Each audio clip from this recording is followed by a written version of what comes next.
আসসালামু আলাইকুম। আমি মোহাম্মদ হানিফ মিয়া, সহকারী শিক্ষক, তাসুল্লাহ উচ্চ বিদ্যালয়। অনলাইন ক্লাস 2020-এর আজকে যে ক্লাসটি নিয়ে আমি তোমাদের সামনে উপস্থিত হয়েছি সেটি নবম ও দশম শ্রেণীর পদার্থবিজ্ঞান অর্থাৎ ফিজিক্স বিষয় নিয়ে তোমাদের সামনে হাজির হয়েছি। আজকে আমি যেই বিষয়টি তোমাদের সামনে তুলে ধরব তা দ্বাদশ অধ্যায়ের বিদ্যুতের চৌম্বক ক্রিয়া। তাহলে আমরা আলোচনা করব দ্বাদশ অধ্যায় বিদ্যুতের চৌম্বক ক্রিয়া। এই বিষয়টি নিয়ে আমরা তোমাদের সামনে আলোচনা করব। তোমাদের এই অধ্যায়টি অনেক বেশি গুরুত্বপূর্ণ একটি অধ্যায়, যা বরাবরই একটি পাঠের উপরই এই পুরো অধ্যায়টি চমৎকারভাবে এই অধ্যায়টি আমি আজকে তোমাদের সামনে উপস্থাপন করার চেষ্টা করব এবং আশা করি এই অধ্যায়টির আজকের ক্লাসটি তোমরা যদি ভালো করে অবলোকন করো তাহলে তোমরা অনেক বেশি উপকৃত হবে এবং এই অধ্যায়ের যেই মূল কাজগুলো আছে তা সবই করতে পারবে। আসো প্রথমেই জানি তড়িতের চৌম্বক ক্রিয়া কী।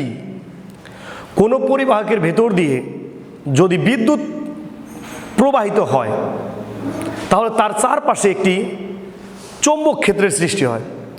আমি উদাহরণস্বরূপ তোমাদেরকে যদি বলি, একটি বস্তু যখন একটি গতিশীল বস্তু যদি গতিশীলভাবে যদি কোনো জায়গা দিয়ে যায় তাহলে তার পাশে কিন্তু একটি বায়ুর প্রভাব ঘটে, বাতাসের প্রভাব ঘটে। তোমরা দেখেছো রাস্তা দিয়ে যখন অতি বেগে গাড়ি যায় তখন গাড়ির যেই একটা বাতাস কাজ করে, অর্থাৎ বাতাসের বিপরীত দিকে গাড়িটা যায়, তখন এই বাতাসটা আশপাশের যেই বস্তু থাকে সেই বস্তুগুলোকে বাতাসটা বাড়ি দিয়ে যায়।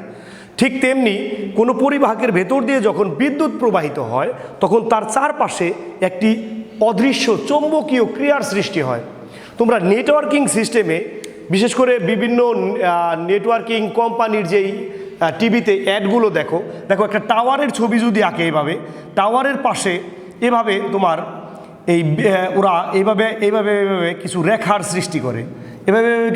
সৃষ্টি করে, এই যে রেখাগুলো দেখায়, এগুলো কি দেখায় আসলে বলো তো? এগুলো আসলে একটা চৌম্বকীয় ক্ষেত্র, নেটওয়ার্কিংয়ের অদৃশ্য, দেখা যায় না কিন্তু চোখে। ওরা বোঝানোর জন্য এরকমভাবে কিছু দাগ কেটে দেয়, এটারে হলো একটা ক্ষেত্রের তৈরি হয়, এটাকেই তড়িৎ চৌম্বক ক্ষেত্র বলা হয়। অর্থাৎ কোনো পরিবাহকের ভেতর দিয়ে যখন তড়িৎ প্রবাহিত হয় তখন ওই পরিবাহকের চারপাশে একটি ক্ষেত্রের সৃষ্টি হয়, একেই তড়িতের চৌম্বক ক্রিয়া বলা হয়। এই তড়িতের চৌম্বক ক্রিয়াকে কাজে লাগিয়ে সবচেয়ে গুরুত্বপূর্ণ যেই অংশটির কথা আমি তোমাদের কাছে বলেছিলাম এই অধ্যায়ের, সেই বিষয়টি হলো ট্রান্সফরমার। এই তড়িৎ চৌম্বক ক্রিয়াকে কাজে লাগিয়ে আমরা চমৎকারভাবে একটি ট্রান্সফরমার উৎপন্ন করতে পারি। ট্রান্সফরমার চৌম্বক ক্ষেত্রের পরিবর্তন হলে বিদ্যুৎ তৈরি হয়, এটা আমরা জানি। অর্থাৎ চৌম্বক ক্ষেত্রের পরিবর্তন না হলে কিন্তু বিদ্যুৎ উৎপন্ন হয় না। এটি ব্যবহার করে আমরা যেই ট্রান্সফরমারটি তৈরি করব সেই ট্রান্সফরমারটির মাধ্যমে আমরা চমৎকারভাবে কম বিদ্যুৎকে ব্যবহার করে বেশি বিদ্যুতের রূপান্তর অর্থাৎ বেশি কাজে রূপান্তর করতে পারবো, আবার কম ভোল্টেজ প্রয়োগ করেও আমরা বেশি ভোল্টেজ পেতে পারি। এরকম কিছু বিষয়ের জন্য আমাদের যেই জিনিসগুলোর দরকার হয় সেটির নামই হলো ট্রান্সফরমার। আমি তোমাদেরকে দেখাচ্ছি ট্রান্সফরমার তৈরি করার জন্যে বা ট্রান্সফরমারের ভেতরে কি থাকে তোমরা হয়তোবা এগুলো কিছুটা হলেও জানো, হয়তোবা দু একটি ট্রান্সফরমারের ভেতরে খুলে তোমরা দেখেছো। ট্রান্সফরমার তৈরি করতে লাগে এরকম লৌহের কাঁচা লোহার তৈরি মজ্জা তৈরি করে, মজ্জার এগুলোর বলা হয় এরকম আকৃতির কিছু একদম চিকন কাঁচা লোহার প্লেট। এই প্লেটগুলোকে আসলে বলা হয়, বইয়ের ভাষায় বলা হয় এগুলো কোর। এরকম পাতলা কয়েকটি কোর, একাধিক কোর এভাবে একত্রিত করে এভাবে আরও একটি দিলাম, এভাবে একত্রিত করে একাধিক কোর অর্থাৎ অনেকগুলো কোরকে একত্রিত করে এইভাবে একটা মজ্জা, এরকম কোরগুলোকে একত্রিত করে যে মজ্জাটি তৈরি করব সেই মজ্জার ভেতরে আমাদেরকে দিতে হবে এরকমভাবে। ধরো আমি যদি মনে করি যে এটা একটি তার, এই তারকে পেঁচাতে হবে কিভাবে, খেয়াল করো। তারকে পেঁচাতে হবে ঠিক এভাবে। তারের প্যাচ সংখ্যা অর্থাৎ কোরগুলোর ভেতরে এভাবে একটি তারের প্যাচ আমি সৃষ্টি করলাম। সৃষ্টি করে তারপর আবার একটি কোরকে আমরা নেব এখানে, এই কোরকে এখানে আবার প্রবেশ করিয়ে আবার একটা তারের প্যাচ দেব। তারের প্যাচ দিয়ে আবার একটি কোরকে আমরা এর ভেতরে আবার নেব। আবার নেয়ার পর আবার তারের প্যাচটি দেব। তারের প্যাচ দেওয়ার পর আবার একটি কোর এভাবে স্থাপন করব। এভাবে একাধিক মজ্জা এখানে এভাবে অ্যাটাচড করে তারের প্যাচ দিতে হয়। এই যে তারের প্যাচ দিয়ে এই যেই প্রান্তে আমরা তারের প্যাচ সৃষ্টি করছি সেটাকে বলা হবে গৌণ বক্ষকুণ্ডলী। এই কুণ্ডলী তৈরি করে তারের পাক পাকিয়ে এভাবে উল্টো দিকে আবার আরেকটি তারের প্যাচ এভাবে দিতে হবে। একইভাবে এই তারের প্যাচ দিয়ে আমরা তৈরি করব কি একটি কয়েল। একটি কয়েল তৈরি করে, যে কয়েলটি আমি তোমাদেরকে বোর্ডে এঁকে দেখাচ্ছি কিছুটা, আমি তোমাদেরকে জাস্ট কোর চেনার জন্য এই কয়েলটি কিছুটা তৈরি করে দেখানোর চেষ্টা করলাম। আমি আসো বোর্ডের ভেতরে যদি আঁকি তাহলে কোরটা হবে এরকম এরকম। এভাবে আমরা যদি অনেকগুলো লোহার মজ্জার কোর বলি তাহলে তাহলে এখানে এই যে এইভাবে তারের প্যাচগুলো থাকে, এভাবে তারের প্যাচগুলো থাকে এভাবে। এইখানে একটি মুখ্য কুণ্ডলী এটাকে বলা হয়। আর এই পাশে যে তারের প্যাচগুলো থাকে তাকে, অর্থাৎ এখানে তারের প্যাচ বেশি থাকতে পারে, কম থাকতে পারে। এভাবে আমরা এখান থেকে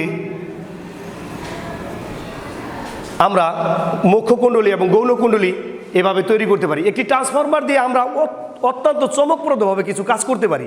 দুই পাশের কয়েলের প্যাচ সংখ্যা যদি তুমি বাড়িয়ে দাও তাহলে যেমন এক রকমের রেজাল্ট হবে, আবার দুই পাশের প্যাচ সংখ্যা যদি তুমি এক সমান করো তাহলে এসি ভোল্টেজে মুখ্যকুণ্ডলীতে যেই পরিমাণ এসি ভোল্টেজ প্রয়োগ হবে ঠিক গৌণ কুণ্ডলীতে তুমি সেই পরিমাণ ভোল্টেজ এসি ভোল্টেজ তুমি গৌণ কুণ্ডলীতেও পাবে। অর্থাৎ মুখ্য কুণ্ডলীতে তুমি যদি ভোল্টেজকে 10 গুণ বৃদ্ধি করো তাহলে গৌণ কুণ্ডলীতে তুমি ভোল্টেজ 10 গুণ বৃদ্ধি পাবে। আবার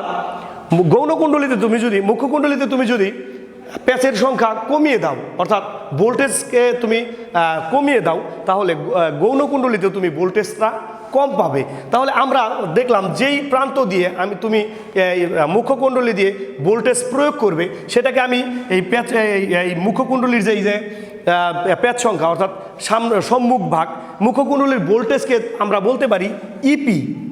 মুখ্য কুণ্ডলীর ভোল্টেজকে আমরা কি বলবো? মুখ্য কুণ্ডলীর ভোল্টেজকে বলবো ইপি। আর গৌণ কুণ্ডলীর ভোল্টেজকে আমরা বলবো ইএস। এবার এই মুখ্য কুণ্ডলীতে তুমি যদি তড়িৎ প্রবাহ প্রয়োগ করো তাহলে তড়িৎ প্রবাহ যদি হয় এখানে যদি আইপি পরিমাণ তড়িৎ প্রবাহিত করো, আইপি পরিমাণ তড়িৎ প্রবাহ করলে এই গৌণ কুণ্ডলীতে তুমি আইএস পরিমাণ এই তড়িৎ প্রবাহ ফিডব্যাক পাবে, অর্থাৎ ফিরতি পাবে। আবার তুমি যদি গৌণ কুণ্ডলীতে প্যাচ সংখ্যাকে আমরা যদি এই যে যতগুলো তারের প্যাচ দিয়েছো তুমি এই তারের প্যাচকে তুমি যদি বলো এনপি তাহলে গৌণ কুণ্ডলীর তারের প্যাচকে বলা হবে এনএস। এদের মাধ্যমে চমৎকারভাবে আমরা একটি ট্রান্সফরমার তৈরি করে সেখান থেকে এই ভোল্টেজের যেই তারতম্যের ব্যাপারগুলো আছে সেগুলো আমরা করতে পারি। আসো এবার আমরা দেখব যে মুখ্য কুণ্ডলী এবং গৌণ কুণ্ডলীতে যে তারের প্যাচ, এদের মধ্যে কিছু তারের প্যাচ, তড়িৎ প্রবাহ এবং পাক সংখ্যা। আবার এখানে তো গৌণ কুণ্ডলীর তোমার কি বলে ভোল্টেজ, গৌণ কুণ্ডলীর তোমার তড়িৎ প্রবাহ এবং গৌণ কুণ্ডলীর তোমার পাক সংখ্যা, এদের মধ্যে একটি সম্পর্ক রয়েছে। সেই সম্পর্কটি যদি আমরা বলি তাহলে বলবো এভাবে, দেখো তো ইপি হবে ইপি বাই ইএস হবে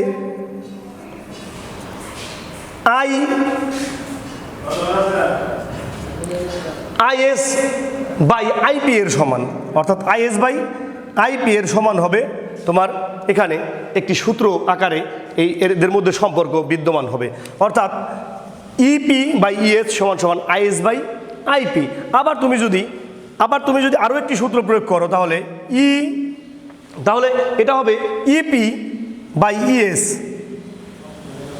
ইএস সমান সমান হবে এনপি বাই এনএস এর সমান, এনপি বাই এনএস এর সমান।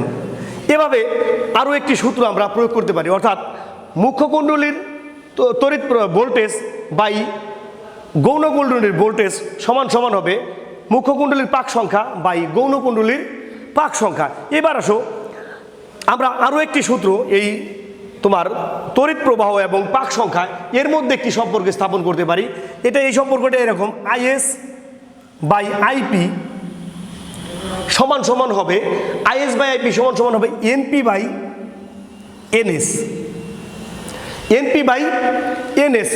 এখানে আরও একটি চমৎকার সূত্র তোমরা জানতে পারলে, অর্থাৎ এদের মধ্যে সম্পর্ক যদি বিদ্যমান করি তাহলে কি হয় দেখো, খেয়াল করো।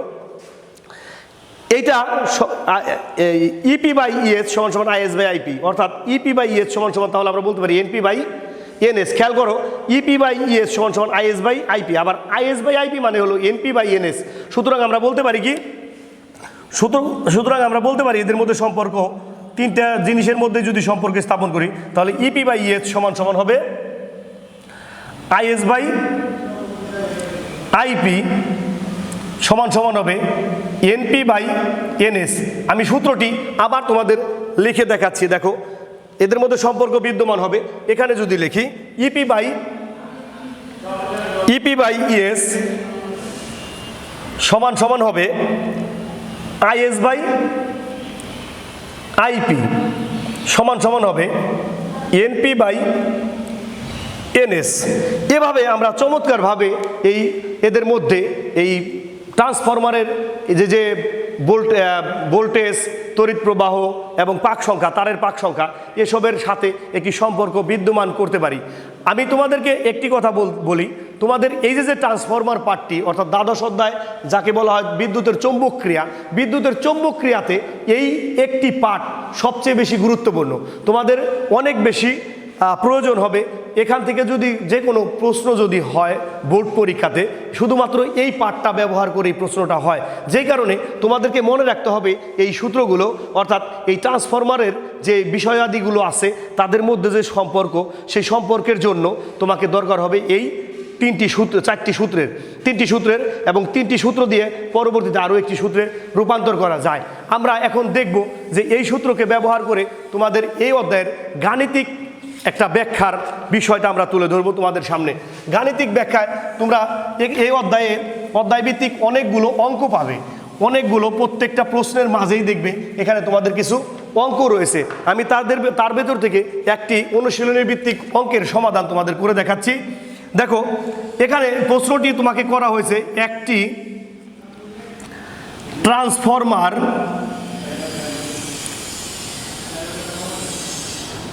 ট্রান্সফরমারের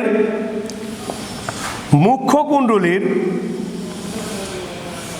মুখ্য ও গৌণ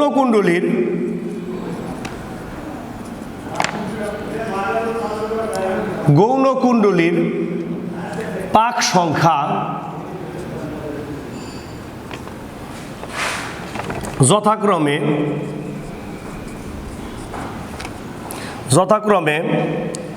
100 এবং 200। মুখ্য কুণ্ডলীর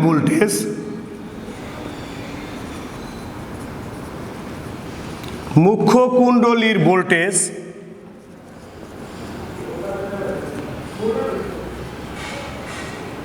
220 ভোল্ট হলে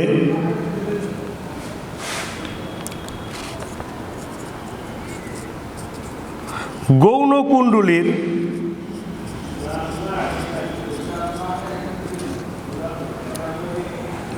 কুণ্ডলীতে কি পরিমাণ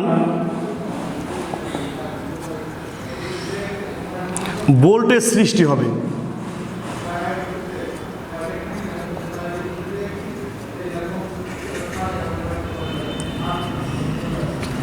খেয়াল করছো একটা জিনিস, একটি ট্রান্সফরমার যেটা আমি বানিয়ে তোমাদেরকে দেখালাম, সেই ট্রান্সফরমারের মুখ্য কুণ্ডলী অর্থাৎ সামনের অংশে যতগুলো কি থাকবে পাক সংখ্যা তারের প্যাচ থাকবে, গৌণ কুণ্ডলীর পাক সংখ্যা অর্থাৎ মুখ্য কুণ্ডলীতে পাক সংখ্যা অর্থাৎ প্যাচ সংখ্যা তারের প্যাচ সংখ্যা হবে 100, তাহলে গৌণ কুণ্ডলীতে যদি তারের পাক সংখ্যা থাকে 200 এবং মুখ্য কুণ্ডলীর ভোল্টেজ তখন যদি হয় 220 ভোল্ট প্রয়োগ করো, তুমি 220 ভোল্ট বিদ্যুৎ প্রয়োগ করলে, তাহলে গৌণ কুণ্ডলীতে কি পরিমাণ ভোল্টেজ তোমাকে ফিডব্যাক হিসেবে দেবে, ভোল্টেজ বেশি হবে না কম হবে, কি হবে সেই বিষয়গুলো আমরা এখন তোমাদের সামনে বের করে দেখাবো। অর্থাৎ তুমি যে ট্রান্সফরমারটি তৈরি করলে সেই ট্রান্সফরমারের মধ্যে তুমি যদি মুখ্য কুণ্ডলীতে পাক সংখ্যা 100 দিয়ে রাখো, গৌণ কুণ্ডলীতে তারের পাক সংখ্যা যদি তুমি 200 দিয়ে রাখো এবং তখন যদি মুখ্য কুণ্ডলীর ভোল্টেজ প্রয়োগ করো, তুমি তড়িৎ প্রবাহ প্রয়োগ করো তুমি 220 ভোল্ট, তাহলে গৌণ কুণ্ডলী তোমাকে এই ট্রান্সফরমারের সহযোগিতায় গৌণ কুণ্ডলী তোমাকে ভোল্টেজ বেশি দেবে না কম দেবে, এখন আমরা এই হিসাবটি করে তোমাদেরকে দেখাবো। দেখো এখানে তাহলে আমরা সমাধানে যাই, সমাধান যদি করতে যাই সমাধান, তাহলে এখানে দেওয়া আছে কি কি, দেওয়া আছে প্রথমে আসলে দেওয়া আছে মুখ্য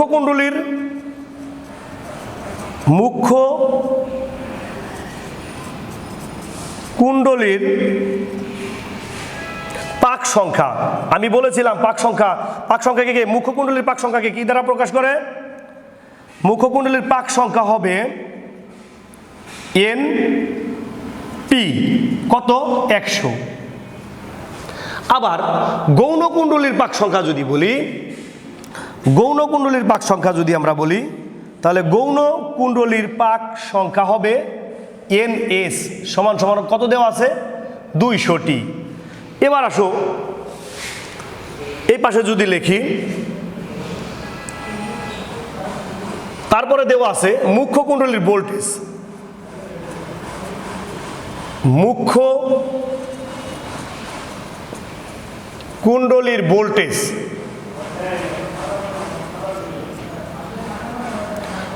মুখ্য কুণ্ডলীর ভোল্টেজকে বলা হয়েছে কি ইপি, মুখ্য কুণ্ডলীর ভোল্টেজ ইপি সমান সমান 220 ভোল্ট। তাহলে প্রশ্ন হলো গৌণ কুণ্ডলীর ভোল্টেজ কত, গৌণ কুণ্ডলীর ভোল্টেজ ই এস সমান সমান কত।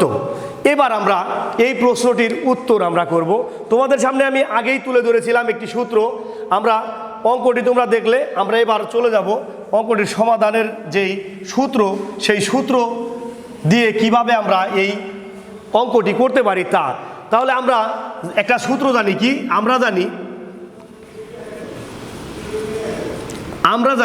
কি ইপি, আমরা জানি কি EP by ES, EP by ES সমান সমান কি জানি, আমরা জানি এনপি বাই এনএস, তাই তো।